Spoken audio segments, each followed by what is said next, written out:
Incoming.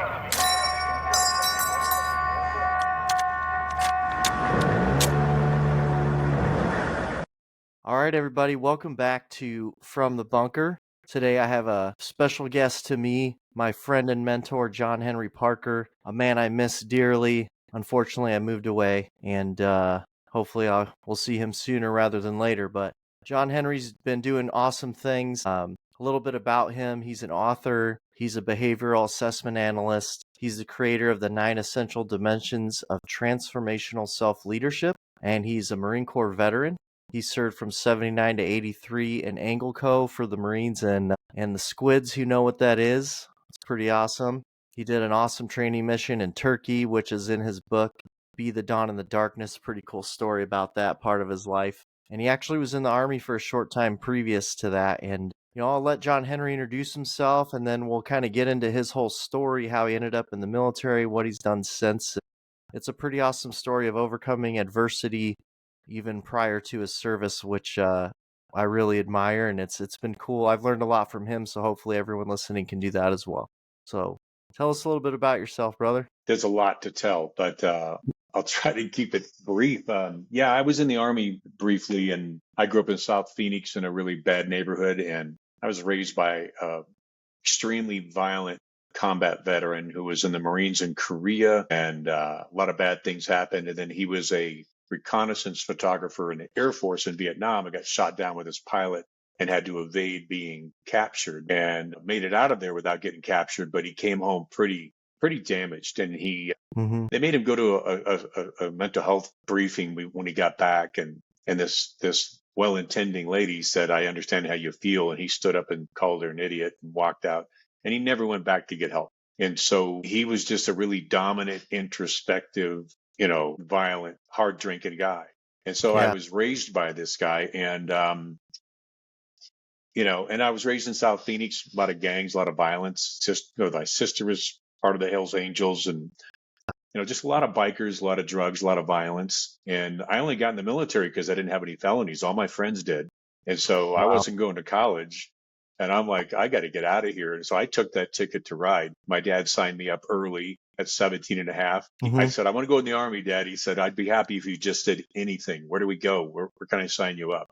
And so yeah, that's pretty tough upbringing, but I think it prepared me for a lot. And I went in the Army, and I had an operation on my arm. I had a piece of glass run through my arm, and it cut all the muscles and the nerves and the tendons.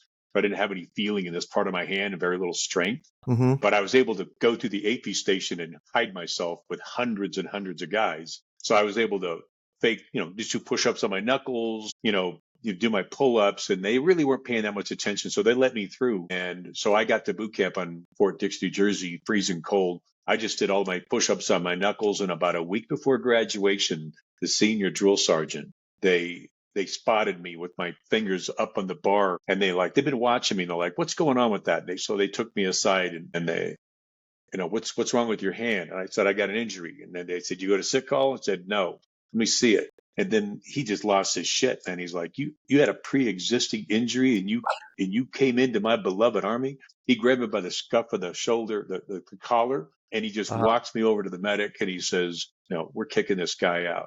He's not combat efficient, And so I went home dreading the whole way that I got to face my dad. And when I finally pulled up to the front door and had the nerve to knock on it, he wouldn't let me in. He stood in the doorway. And I mean, going through how you wanted to get out of there so bad, like if you guys, I listened to his audiobook, Be the Dawn in the Darkness, and I would have it was kind of like a living hell almost, how he grew up and what he's surrounded by, until just have your hopes and dreams completely crushed like that on top of your pride.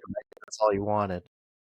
It was devastating, man. He wouldn't even shake my hand, wouldn't let me come in the house. And so I just looked him in the eye, picked up my duffel bag, and walked away. And I ended up sleeping in my neighbor's front yard for a while, and on their couch, and then a old rickety camper on the side of the house. And I think he knew I was there over time, but he wouldn't let me back in the house. So I got the crazy idea a few months after I got back, I'm going down, man. All my buddies are in trouble, and I got to get out of here. So I went down to the recruiter, and I said, back to the Army, and I said, hey, how do I get back in? I just told him my arm's all healed up now and I'm ready to go back in. Uh-huh. And he's like, oh, you got a medical discharge. Not very likely they're even going to give you a medical board. So Mm. good luck with that. And I said, well, it's unlikely. So it's not impossible. But it's unlikely. So how do I do that? And so I made friends with the people on the medical board and I went and got some physical therapy and ultimately by the skin of my teeth, I got, a letter to go get a new physical. And so I just Right. went into the doc and I really confidently, because he kicked me out because it just wasn't working, said, well, yeah, I'm supposed to come back in. I had an injury that wasn't quite healed up yet, but I'm okay Mhm. now. I'm good to go. And he said, well, let's see what you got. I ranked out some push-ups and some pull-ups and he didn't give it much thought. We'll let you know. And then a few weeks later, I got a letter saying I was able to re-enlist. And it Oh. was a miracle, man. It was a miracle. But I want to show my dad, instead of going back in the Army, I was going to go in the Marine Corps. And Mhm. so I almost wasn't going to tell him I was going to come home a Marine. Right. But one Uh-huh. night before I left, I took over a 12 pack and I told him I needed to talk to him. And we sat down in his living room, told him what I was doing. He's like, are you sure you know what you're doing?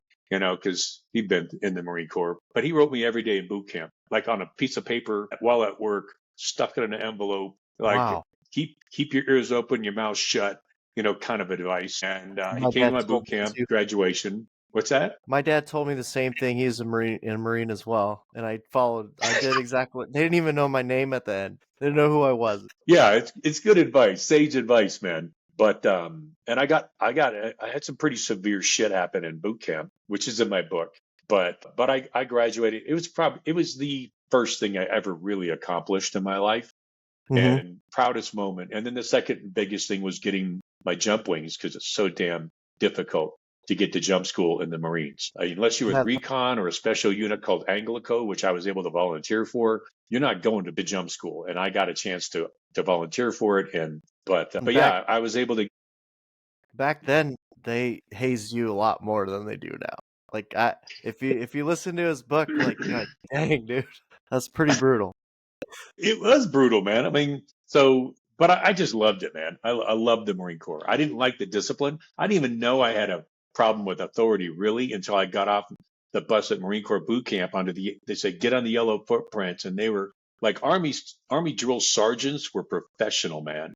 They were Hmm. clean. They were professional. Marine Corps drill instructors, DIs, are sadistic bastards. They are like, it's an amazing contrast from Army boot camp to Marine Corps boot camp. And honestly, I mean, I know a lot of guys in the special forces community. I've gotten to know a Hmm. lot of them until you get up into Rangers and above, man. Marines and like Marines. It's a funny thing in the Marine Corps. If you get in a fight with a Ranger, even if you win, you're going to get your ass kicked. Right. Yeah, So we didn't think much of the regular army, but when we worked with these other guys, man, it's a whole different ball game. So dude. that's I a little bit about my background. Side real quick sidebar on Rangers. I went to what was called Warrior Leaders course at the time in the Guard, and that was my first time really meeting an Army Ranger. And we had this top squad competition at the end of the course, and I was in the one of the 9 guys. Um, and this Army Ranger could pull the 250-pound sked through the like 5 inches of snow in Nebraska by himself, running faster than we could run in the snow next to it with nothing. I mean, his legs were the size of my body, dude. Like I was like, wow. And then That been in the Army longer. You go to Benning and like go to a mortar leaders course, and you're like right next to where all these Rangers train at the gym. And you're just like, wow, dude, that's some next level stuff right there. But yeah, yeah, that's like the way it is.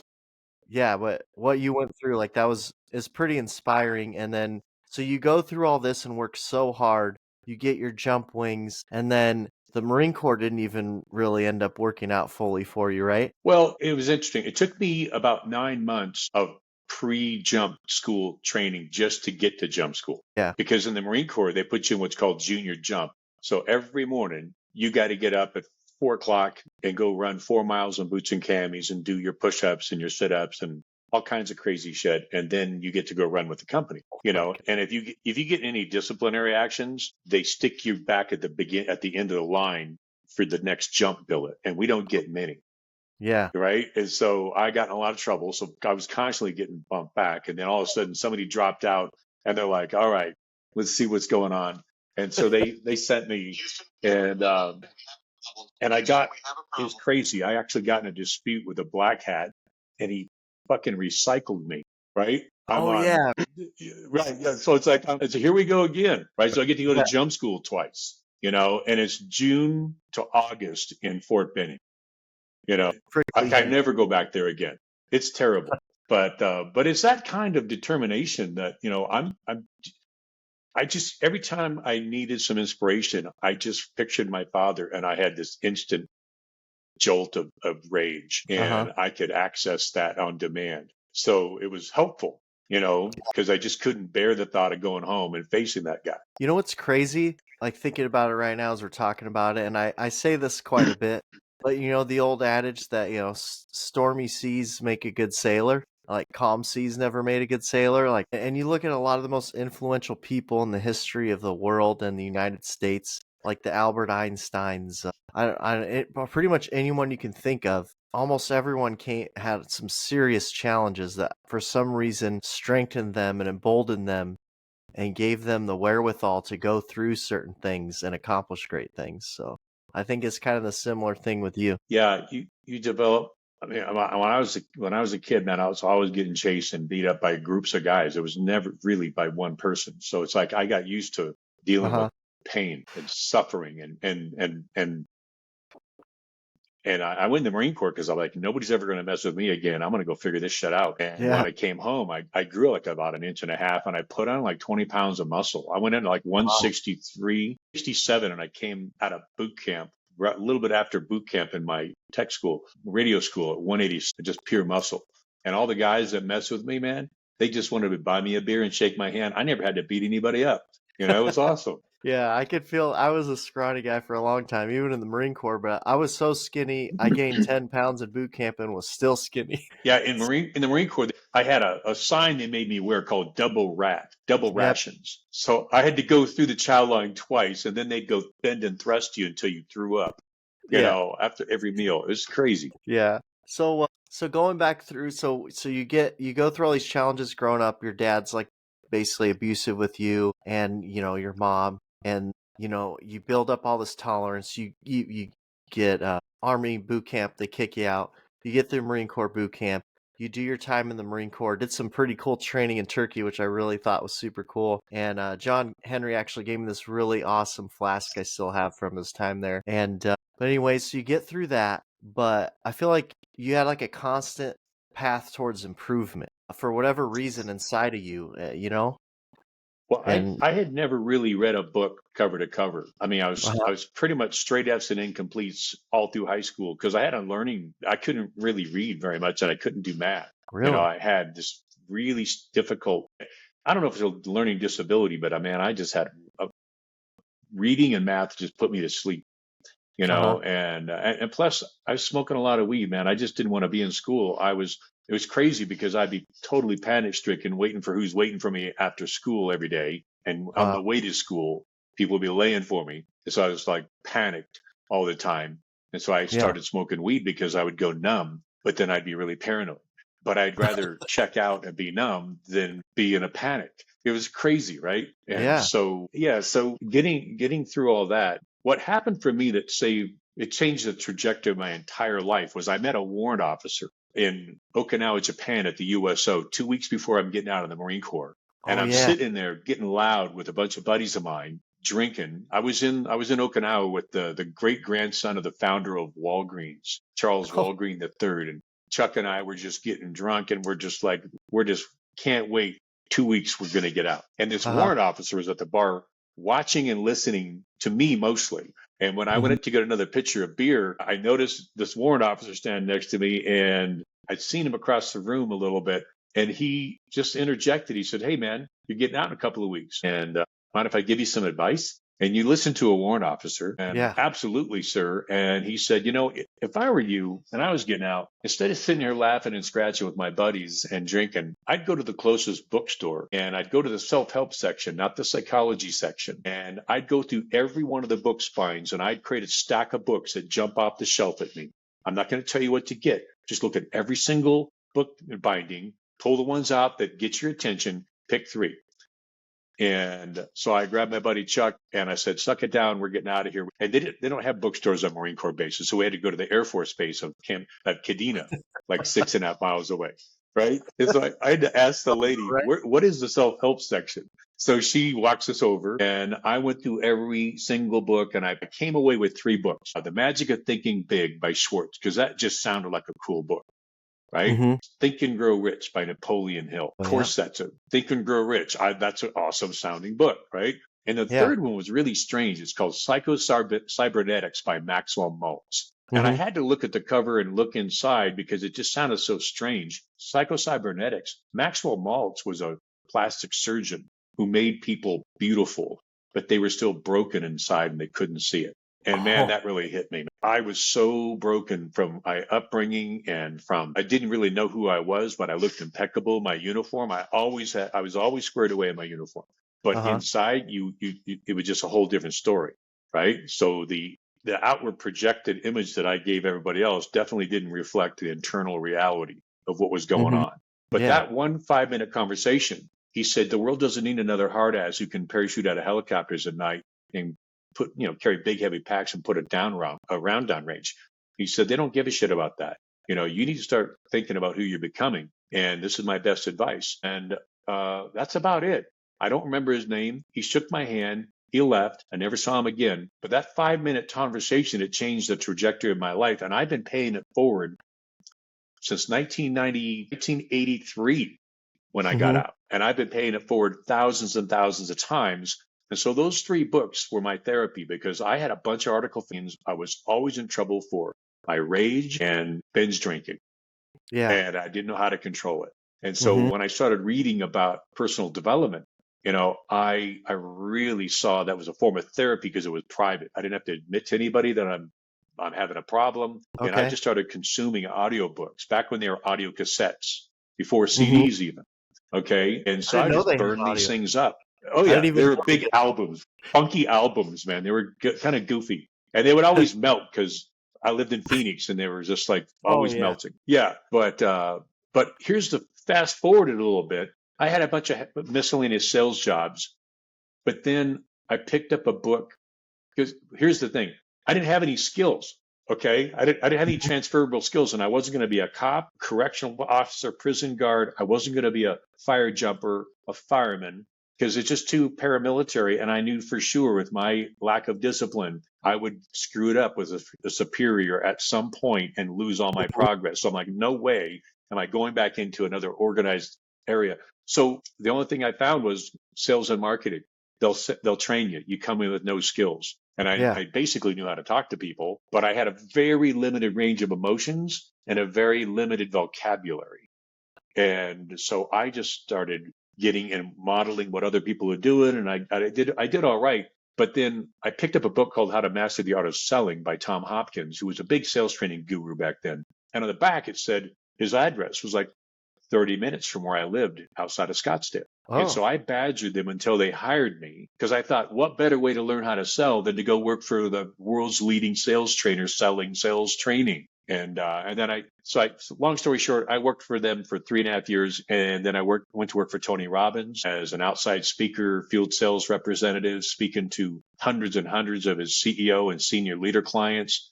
I worked with Mm-hmm. Jim Rohn, the Brian Tracy organization, a little bit with the Stephen Covey Master Trainers, and I literally dove into the field of personal development. And then I became a behavioral assessment analyst for the last 35 years, all because of that one 5-minute conversation. I don't know what the hell I would have done if I Yeah. wouldn't have bumped into that guy. That the story, how you get into the behavioral assessment. Can you tell that? Because that was super interesting to me. Well, there's a behavioral assessment that I really gravitate towards, and it was actually got its original foundational research back in World War II when they were trying to differentiate from the civilian population of college educated men who were being inducted who needed to go to bomber school versus fighter school. And so they came up with this really, really cool adjective checklist that these inductees would fill out, and it would automatically pop up their traits, and it would tell them this person's quick to anger, highly dominant, low conforming, doesn't follow rules. Boom, they send you right to fighter school. If you're highly conforming and structured and you really don't like conflict, they would send you to bomber school. So I Hmm. really gravitated toward this thing, and it took about 5 minutes. And your audience can go to harvestingwisdom.com if they Okay. want to look at this survey. And Yeah. but in 5 minutes, it helped me see who I really am, the intensity, just the self-absorbed. I hate what it really said that got my attention is I need to be in control, and I don't like anybody trying to control me. And that was a big eye opener because I knew that, but this was, how did you get that in 5 minutes? And so Yeah. I became so enamored. I'm like, I don't want to learn this. I want to master this. If you can find out this much about me in 5 minutes, I didn't know I just bumped into my whole career field. Yeah. And so I threw down my credit card and I maxed it out to get certified as a behavioral assessment analyst. And I've done tens of thousands of surveys over the last 35 years in every kind of company imaginable. But as a parallel project, I've been working with transitioning at-risk combat vets and their spouses for about 30 years. And I've done Yeah. thousands and thousands of these surveys to help veterans identify how they get in their own way and what to do about it. Yeah. So basically, guys, John Henry's I don't know, would you call that an autobiography? Because it's kind of Be the Well, Dawn of the Dark. so Be the Dawn of the Darkness is the title, and the subtitle is The Relentless Pursuit of Becoming Who We Are Meant to Be. Yeah. And what it is, I would say it's a deeply transformational body of work that's disguised as a narrative memoir. Yeah, it's Like a kind of like memoir, for me, a you're up narrative, here watching. That's how it feels like when I yeah, listen to it. a narrative memoir allows you to take the chronology of your life, but add your insights about what you Mhm. learn. And so, what the book is, even though I've been in the self help industry, personal development industry, I did not want to write another Me Too book, self help book.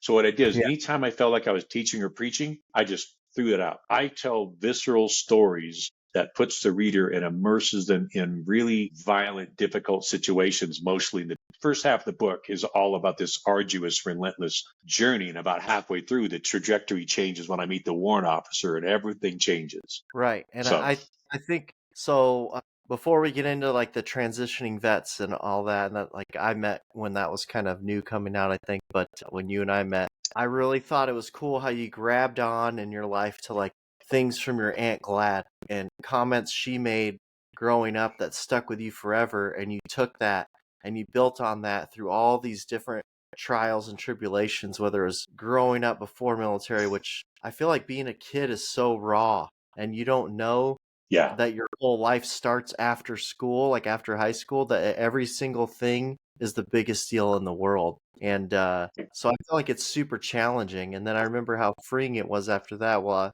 you have challenges as an adult, you can navigate them however you want. You're not like trapped in a spot. And so you yeah. like take these things from your Aunt Glad and and like, oh yeah, I remember this. I'm going to use that and move on. So you get all these challenges and then it leads you to all this stuff that to this awesome life's work to like where your purpose is, right? Like so as we get into transitioning veterans, how we get in our own way to what to do about it. It's a short and sweet book that really, I mean, I needed it really bad back in 2018 when I we met and I found your book and um I mean I still need it today and I'll re-listen to it and I try to tell all my friends to listen to it that are veterans because there's a lot of good lessons but yeah, let's get into that now. Like this whole life leads you into this book and all these things and challenges bring out this amazing thing that I think is a big help for me personally and I know a lot of people. Well, I'll talk about it. And you mentioned my Aunt Gladys, just so people are like wondering, who is she? My Aunt Gladys, I wouldn't have survived. I wouldn't have survived very long without her. You know, she would come down from Canada and stay with us for a couple of months a year. And I had a secret that my sister and brother never discovered is that she would be up at 4:30 in the morning. And because she was from Ottawa, she was always on East Coast time. And Hmm. so she would get up and make coffee, cream, and maple syrup. And then she would have thick cut bacon, cheddar cheese, and toast. And so I'd get up at 4:30 every morning and sneak out of my bedroom, and I got to sit at her feet for 3 hours, and she would just download wisdom and all kinds of things. And she's a very inspiring lady because she was the only Canadian war correspondent who was in Paris during the Nazi invasion. She moved there Hmm. prior, during the rise of fascism, and she would go as a Canadian journalist, but as a tourist into Germany to all the marches, and Oh she would wow. bring back stories and write about them. And then when the Nazis came in, she was among the last of the Parisians to evacuate. And the Germans had flushed all the roads full of refugees from the surrounding countries, millions and millions of them, to prevent the maneuvering of the French military. So they Wow. were pretty much paralyzed. So, long story short, after the war, she went to work for the French embassy in Ottawa, and she wrote a book called One Woman's War, which the French government and the Canadian government gave her a grant to research everything. And then the Canadian equivalent of their History Channel did a documentary about her life. Wow. And so she was awarded the French Foreign Legion Medal of Honor by the French government after the war. Wow. And this is like No that. way. So I Wow. keep this right next to on my desk always. So she Mhm. used to let me hold this while she was talking to me in the morning. Wow. And she would say things like, pay attention to the people you meet by chance. Okay. They're called magical helpers because they're most of the time, they're actually the ones that are here to teach you the most. So Mhm. these are little pearls. So every time I got a flat or every time I had a problem, I always got curious about who am I supposed to meet. So these Yeah. little things, she told me when I was a kid that I was going to do extraordinary things with my life. And I believed her because she said it.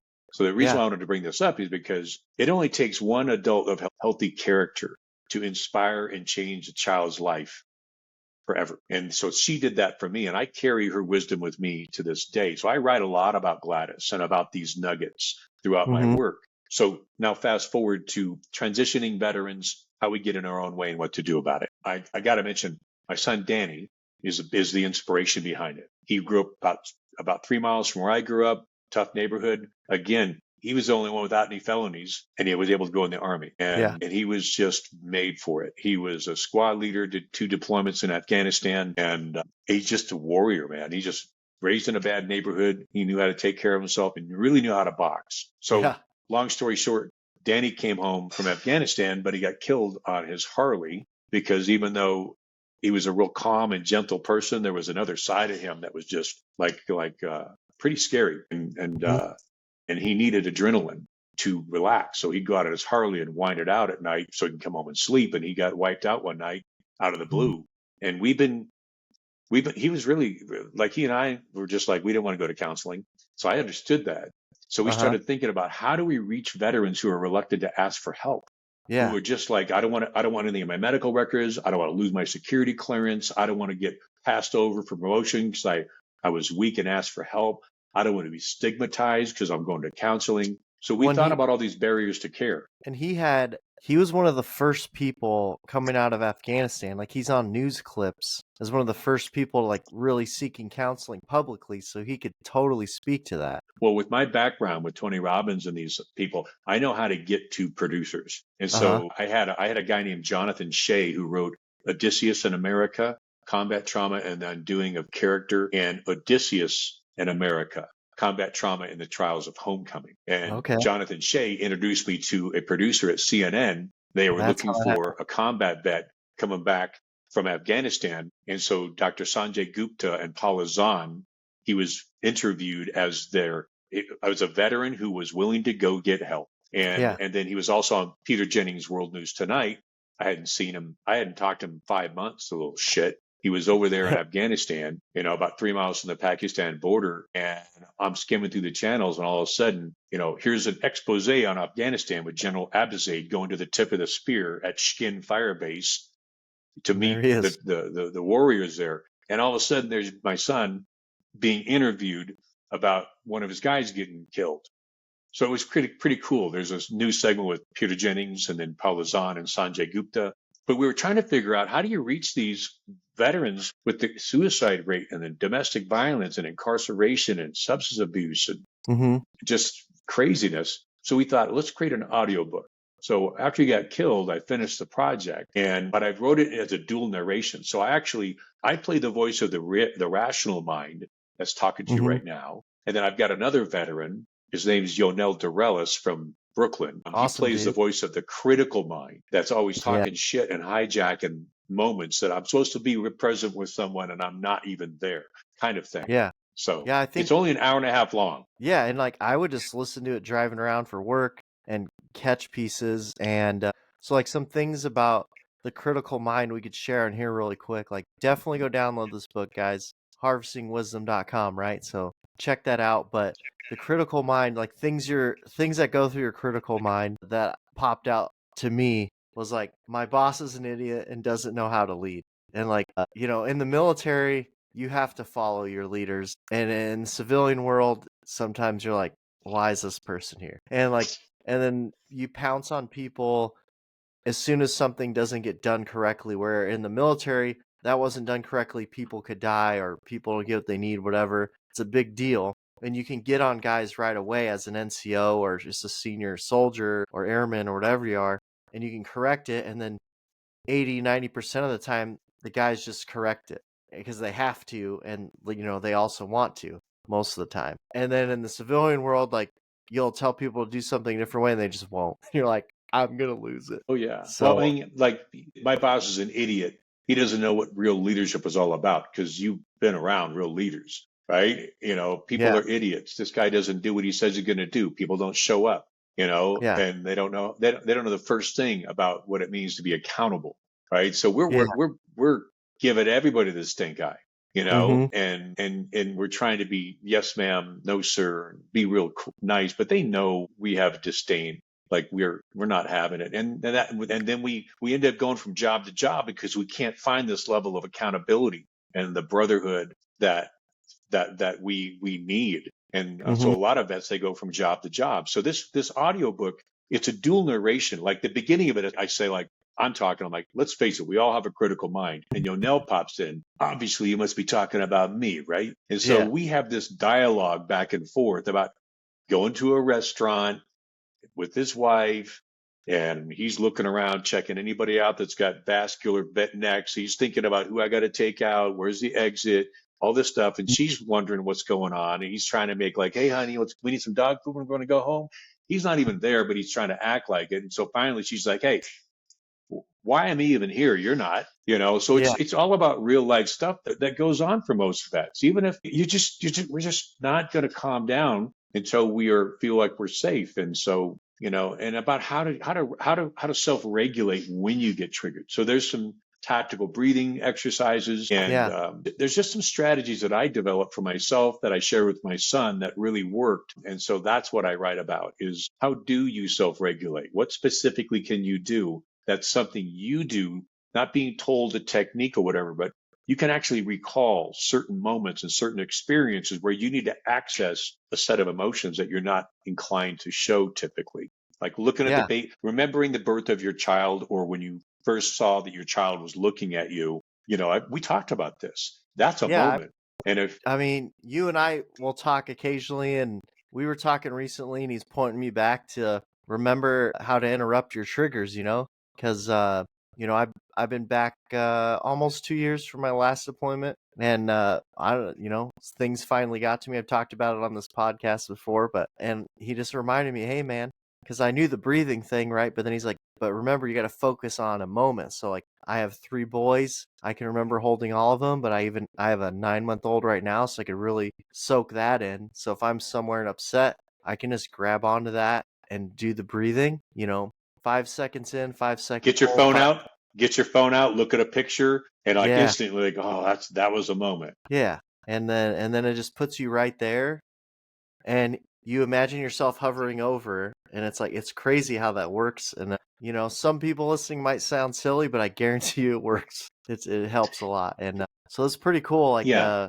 and then remembering at work that like no one's gonna die. I mean, unless you're in some kind of profession like underwater welding or certain things, I don't know. But if someone doesn't write a report correctly, no one's gonna die.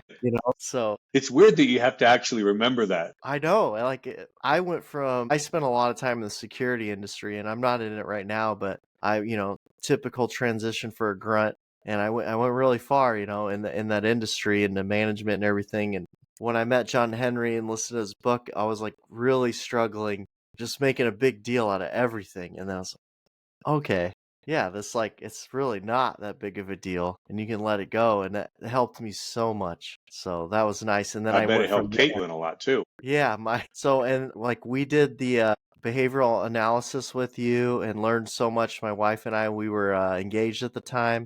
That's been super cool. I talked recently on another podcast about talking to a psychologist about what's your top 10 values, and I went over that. So that's kind of like digging more into that, but understanding who you are and how you operate each other. It's so cool. It's an awesome tool. I love it. I like to nerd out on that stuff. It's great. So, we're talking about your critical mind versus your rational mind. Can you go into your rational mind a little more? Well, your rational mind is just it's like who you are normally. Okay. Like when you're not triggered. Mm-hmm. Okay. And you're with your kids, your rational mind, you're at work, you're doing something enjoyable, you got a hobby, you're working on your truck. Okay. Mm-hmm. And maybe you're not in a triggered state and you're just able to make decisions a lot easier and you're not cloudy and racing. Like I think the last time we talked, your biggest thing was your op tempo. You get really Yeah. nervous and worked up because you need to have that op tempo and you're not there anymore, Yeah, it's like right? So I you think I got, got stuck in that mode and like yeah, in my but subconscious. yeah. So your rational mind when you're with your boys and you have those special moments, but then when you get triggered, your critical mind takes over Mm-hmm. and somebody cuts you off on the way to work and you spend 3 hours thinking about how you could have drug him through his window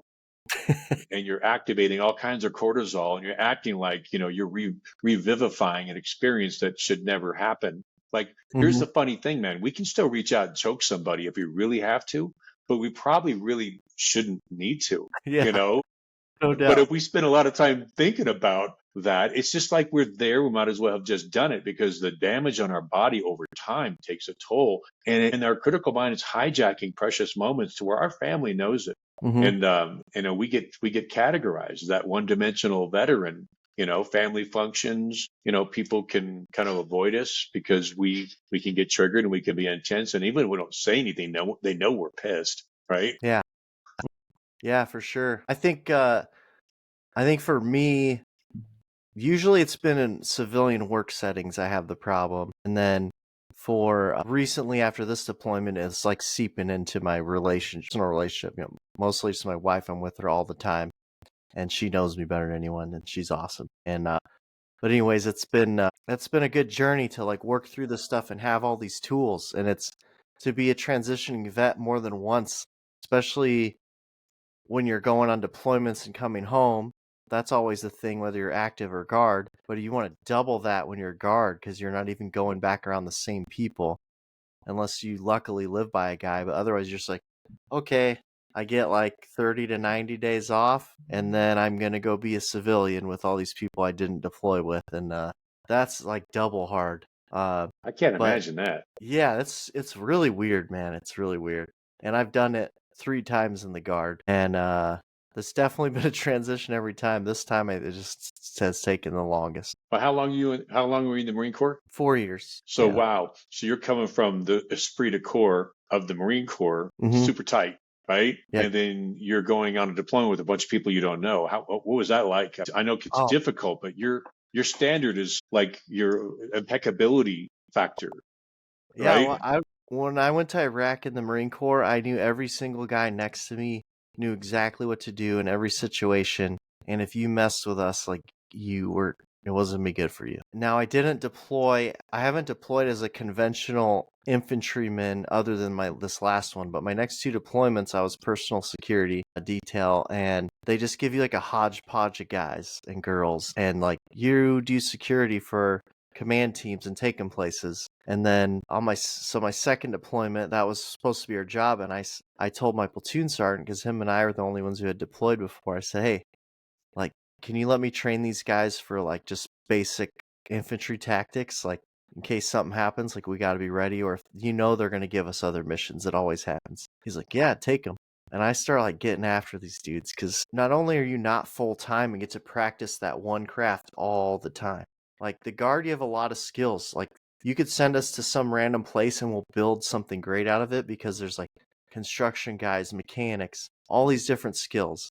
But we don't practice our single craft every day. So your job as a rifleman, as an infantry squads to close with and destroy the enemy in close combat, like, and you don't do it every day all the time, you're not as good at it. And then you're taking all these people. There's 6 infantry guys, and then they gave us engineers, and then they gave us like a heavy water purification supply, all kinds of stuff, right? And it's like, okay, And I'm like, you have no idea how to shoot, move, and communicate, especially Right.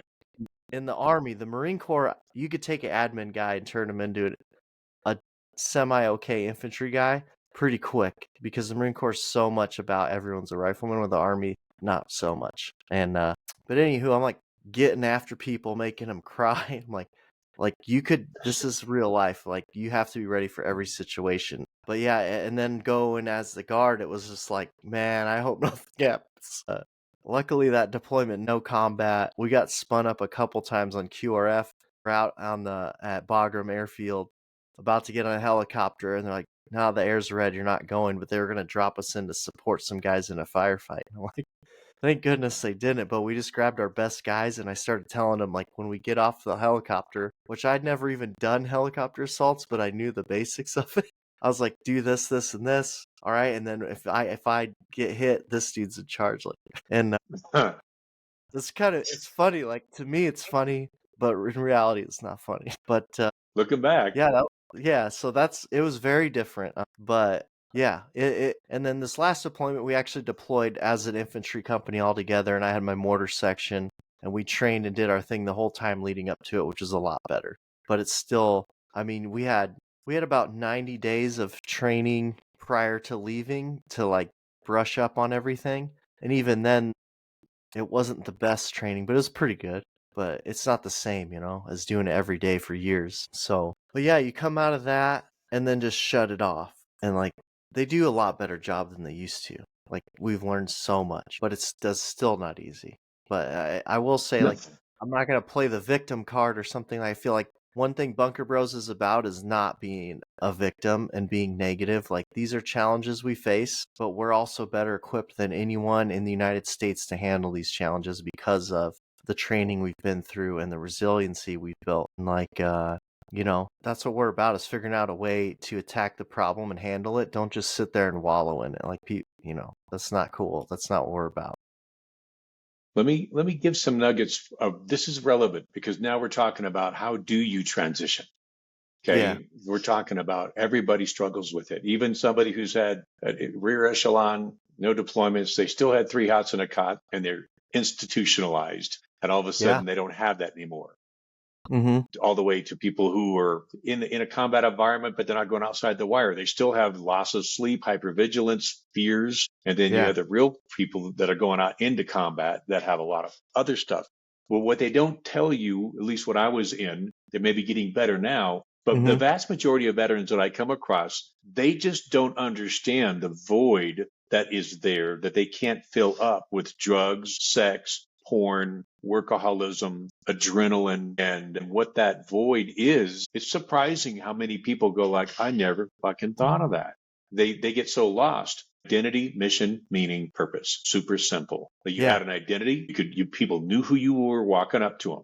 Like they could see my Mm-hmm. jump wings from 500 yards, Yeah. So I mean, it's just like somebody was wearing their credentials, right? So you have an identity, you have a job, you have a specialty, you have expertise. Okay, Yeah. every day you have a mission that's assigned to you, right? And so then you have meaning and purpose, protecting the people around you, like in the Marine Yeah. Corps, unit, corps, God, country, in that order. Your unit first, then unit, corps, the Marine Corps second, then your God, then your country.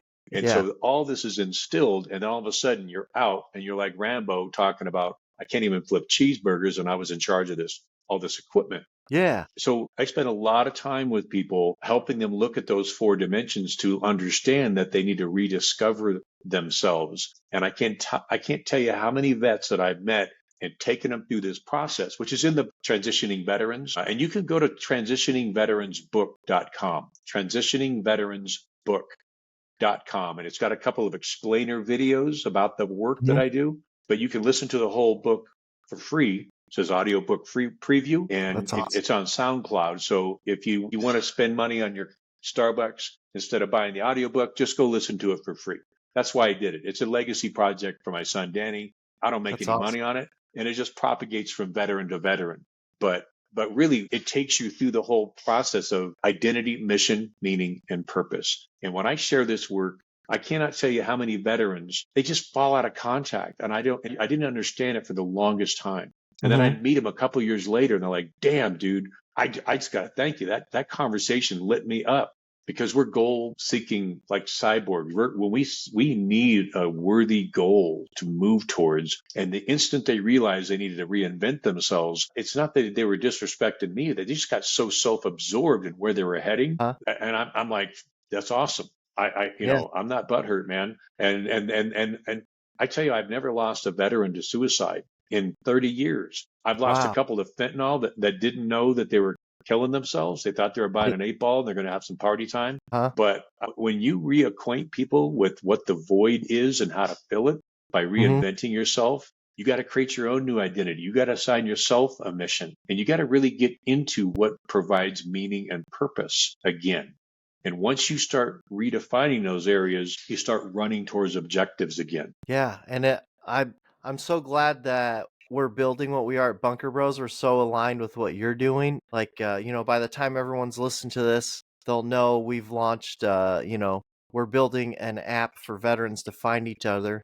You can hit the red flare and let other veterans near you know that you need to talk to a peer. And eventually, we want those peers to have trained peers in the area.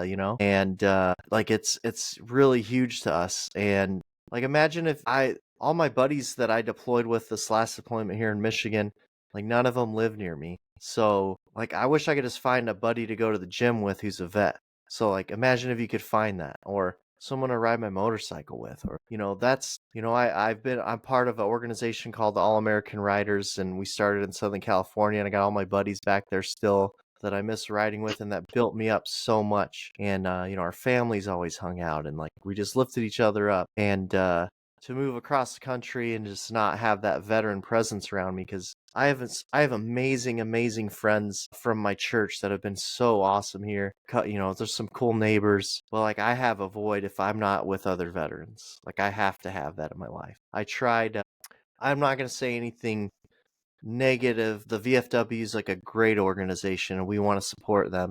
I would say my local guys just I tried it out and wasn't really working for me. It's kind of I tried kind of getting the younger crowd in there and stuff, but people aren't gravitating towards the same things, and there's not as many of us. There was no draft in the global war on terrorism. Now, while I was in Syria, technically the global war on terrorism ended, but we're still there, and there's still people in Operation Inherent Resolve and doing these other things. But it's the same people deploying 1, 2, 3, 4, 5, 6, 7, 8 times, and there's not as many of us. The numbers are going down. It's just harder to find people. So we are trying to connect people. We've got veterans like yourself telling stories of overcoming all this stuff and the amazing things you do to help your fellow vets and finding that purpose. And we just want to bring it all together for everyone and be the place. Like, you come to the bunker to find your bunker bros and bunker babes and your friends, and like look out for each other, and that's what we're building here. I was like Yeah. so excited to have you on. And yeah, let's keep going. Like our mission, right? Like, those of us who are in the Bunker Bros organization now, our mission is to build each other up and help each other find all those resources. There's so many awesome veteran nonprofits to help each other out. There's so many like job resources and like helping you find your purpose, and um retreats. I mean, you've done a lot of different things to do self-improvement and overcome things in your life, and there's so many different avenues. We've had my buddy Eric was on the podcast recently, and he has a new book with a nice, quick resource book of all these different ways, my buddy Eric Lawrence, to handle transitioning. Really, it's just, I don't want to, it shouldn't be, it's a really tough thing, and I don't want to make it this negative thing, because I feel like we talk about it a lot now, right? We you have a book named after it, and it should be, and we need to talk about it, but we need to make it like a positive thing, like, hey, you can do this, this is how to do it, not this like, Yeah. oh, transitioning veterans, it's so hard, poor veterans. Well, I'm writing two books simultaneously right now, and I'm Mm-hmm. about 40% in. It was going to be one book, but it was just going to be 600 pages, and I'm like, I got to separate this into two, and automatically I had a lot of meaty content already written that Yeah. I've been I've been doing this for years. So yeah, so there's the screen. So Be the Dawn in the Darkness is the first book, And now what I'm focusing on is men harvesting wisdom. I really, Nice. really, I love working with men, and it's Mhm. honest. I've been leading men's groups and plant medicine journeys for 20 years. And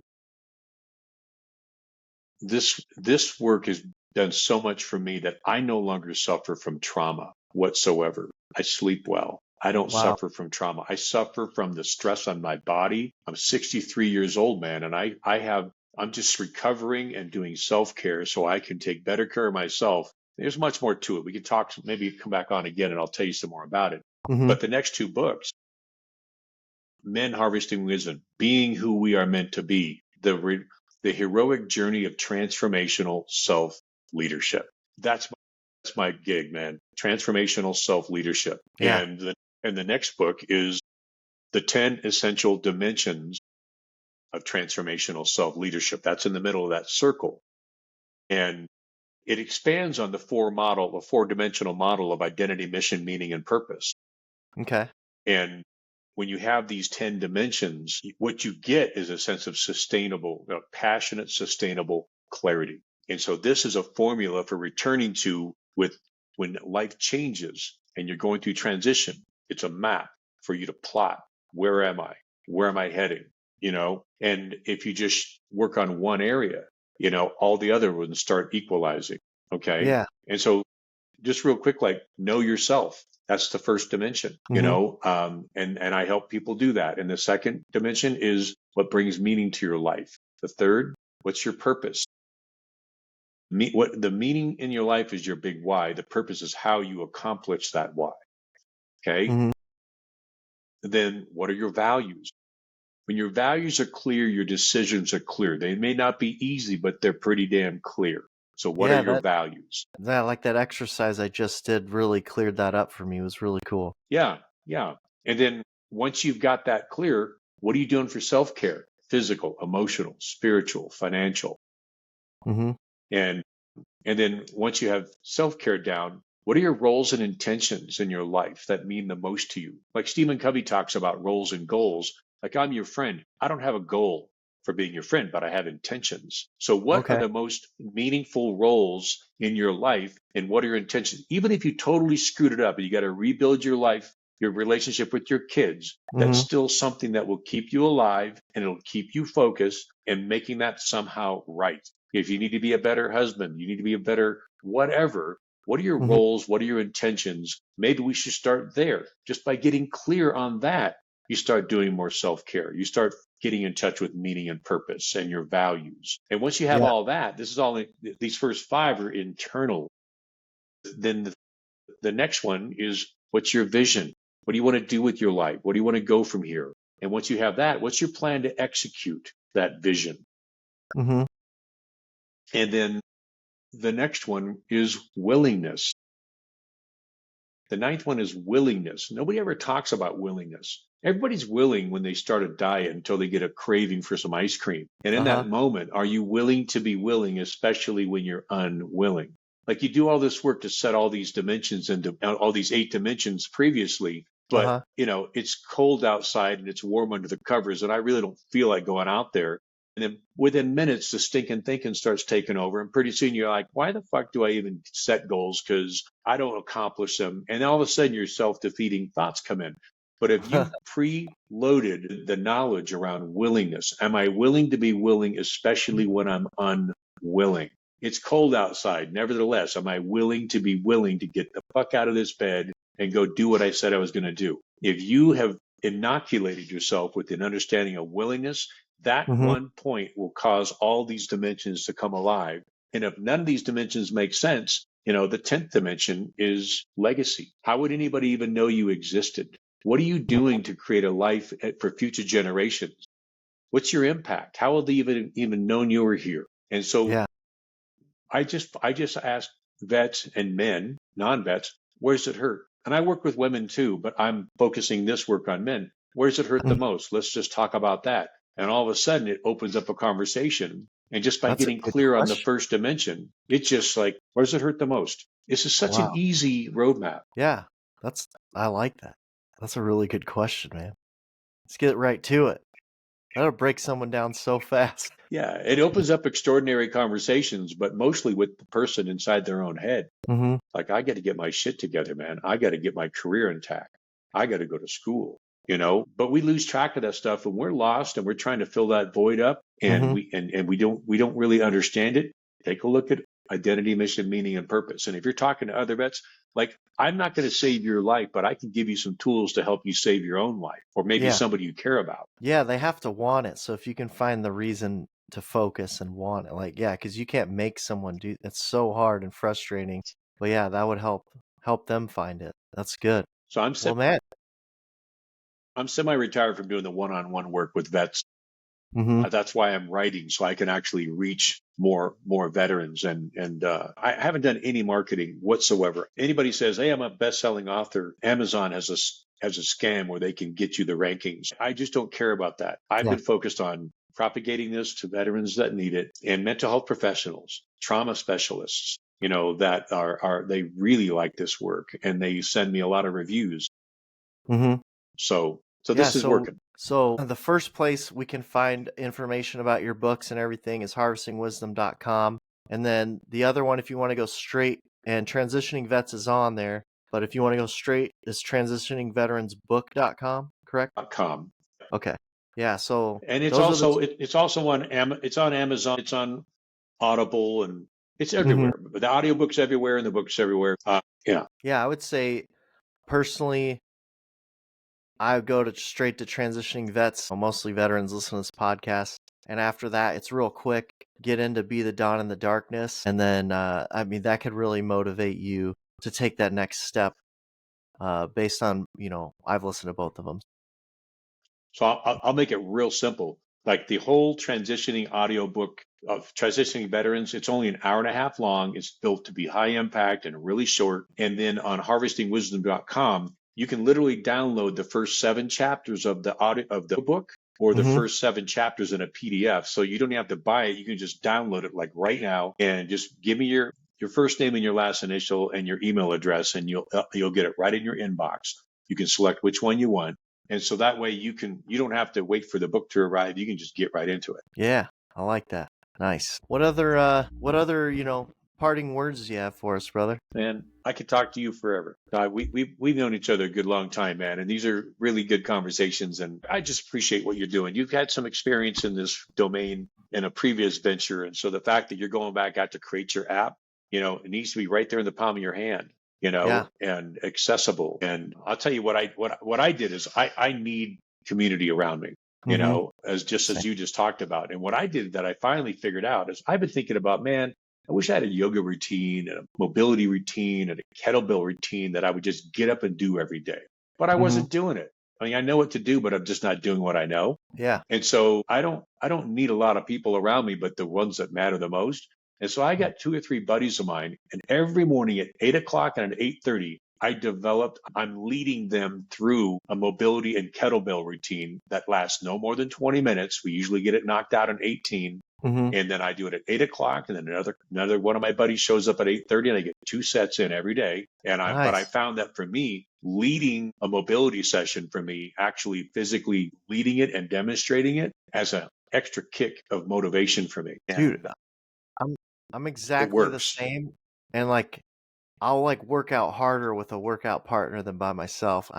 This stuff like that. Yeah, 100%. I get that. Yeah. So I mean, we like to be fit, we like to be in shape, and so I'm just saying that there's lots of strategies for you to get back into the shape that you need to be in.